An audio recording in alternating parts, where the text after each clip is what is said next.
మూడు ఆకులు కలిపి ఉన్న మారేడు దళాన్ని శివుడు మూడు కళ్లుగా భావిస్తారు. మారేడుని సంస్కృతంలో బిల్వమంటారు.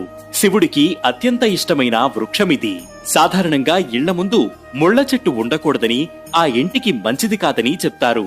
కానీ మారేడు చెట్టు ఇంటి ఆవరణంలో ఉండడం చాలా మంచిది. సాక్షాత్తు లక్ష్మీదేవే తన కుడి చేతితో మారేడు చెట్టుని సృష్టించినట్లు పురాణాలు చెబుతున్నాయి. పువ్వులు లేకుండానే కాయలు కాయడం ఈ చెట్టు ప్రత్యేకత. ఆ ఫలాలను శ్రీఫలాలు అంటారు. ఈ చెట్టు ఎక్కడ ఉంటే అక్కడ లక్ష్మీదేవి ఉంటుందని నమ్ముతారు. మారేడు చెట్టు మొదట్లో శుభ్రం చేసి చెట్టు మొదలకు పసుపు రాసి కుంకుమ బొట్టు పెట్టి పువ్వులతో అలంకరించి 9 ప్రదక్షిణలు చేస్తే కోటి దేవతలకు ప్రదక్షిణలు చేసినంత పుణ్యం కలుగుతుందని పురాణాలు చెబుతున్నాయి.